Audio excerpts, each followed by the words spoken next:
Y tenemos con nosotros al doctor Ricardo Israel, abogado, analista chileno, ex candidato presidencial. Doctor Ricardo Israel, acabamos de escuchar al presidente Piñera. ¿Qué pasó con los partidos tradicionales, con la clase política? Él habla de una disociación. ¿Qué pasó con ese discurso que no llega ahora? Lo que pasó es que el clima político y el modelo político que Chile siguió a partir del plebiscito que le dijo no a la continuidad del dictador Augusto Pinochet, se acabó. Todo el proceso político en que se repartieron el poder una centroizquierda y una centroderecha se acabó. Fueron profundamente afectados por el resultado de estas elecciones, que fueron originales en un sentido.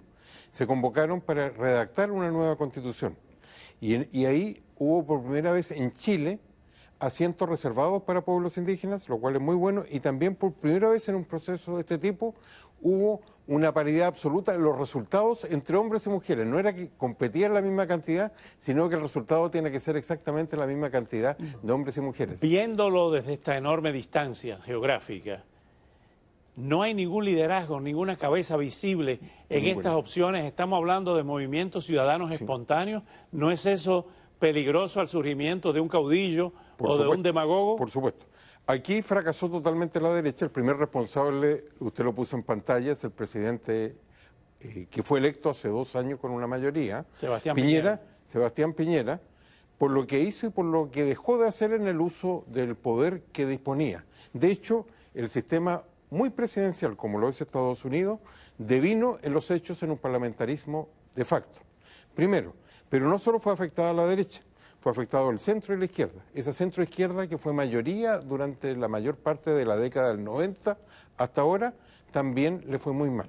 Le fue bien a la izquierda radical y sobre todo a listas que surgieron de las protestas callejeras el año 2019. Que ellos ya han electo, 22 solos y 40 y tanto entre independientes, es un gran, pero gran logro, un gran cambio, y sobre todo es un clavo más en el ataúd de la clase política, porque no hay instituciones más desprestigiadas en Chile, 2-3%, que el Parlamento y los partidos políticos.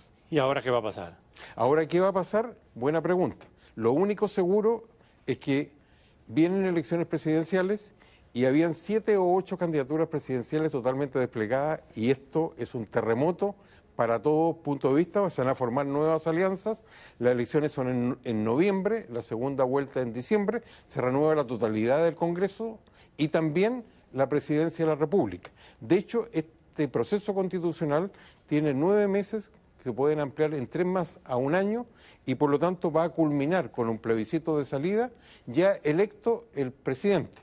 No es una asamblea en el sentido que la entendemos, porque no está por sobre los 3 poderes del Estado, no puede alterar los tratados internacionales firmados por Chile, y sobre todo el Parlamento, el Congreso chileno, conserva su potestad de redactar una nueva constitución hasta el final. No va a ocurrir, por supuesto, pero en este nuevo esquema hay una total incertidumbre en torno a qué va a pasar. Lo único seguro es que la izquierda más dura tiene un nuevo aire y está muy bien representada y aspectada para lo que viene, tal como ocurre en Colombia. Ahora bien, ¿qué pasó en las otras elecciones, los otros resultados municipales? Los otros resultados fueron también muy favorables a grupos. Hay un grupo que también surgió de protestas, en este caso un antecedente de las protestas callejeras, que fueron las protestas estudiantiles, que se llama el Frente Amplio, más semejante al Podemos español.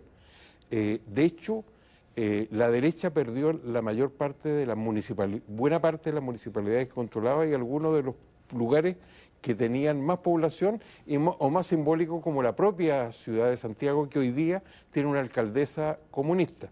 En eso le fue muy bien a la izquierda. Fue un shock desde todo punto de vista a la clase política y a los partidos políticos que han estado en el poder desde 1990 en adelante. En el año 70 había una figura emblemática de esa izquierda que era Salvador Allende. Sí.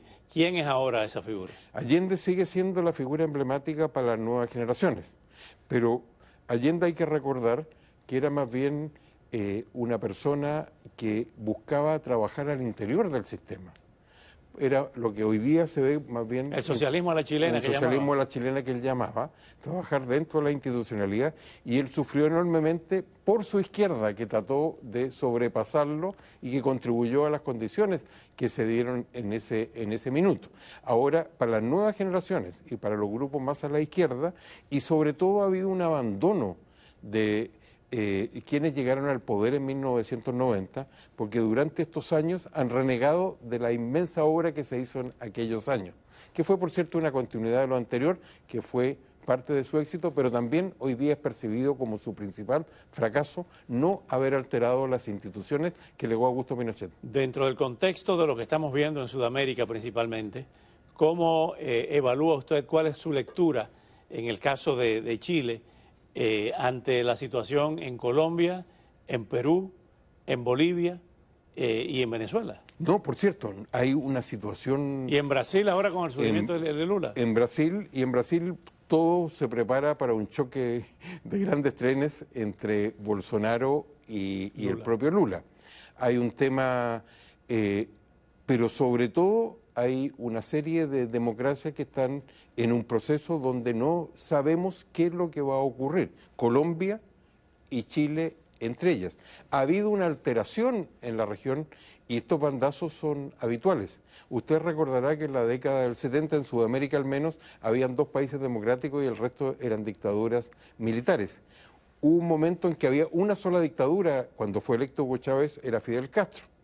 Y después vino toda una cantidad de castrochavismo, de los cuales sobreviven varios países, como es el caso de Nicaragua y últimamente también Venezuela. Hay decisiones de los electorados para regresar a ese pasado, como le ocurre a Argentina, como se salvó Ecuador hace poco, y probablemente Estados Unidos, que está en el fantasma si regresa o no. ¿Y los militares qué en esta coyuntura? Yo creo que los militares no son un factor.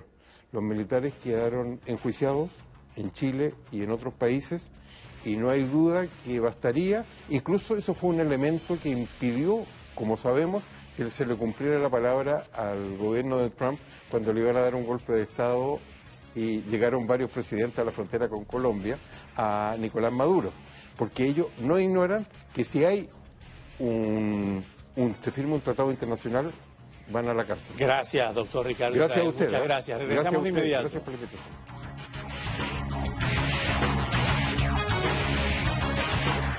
¿Sufres de diabetes?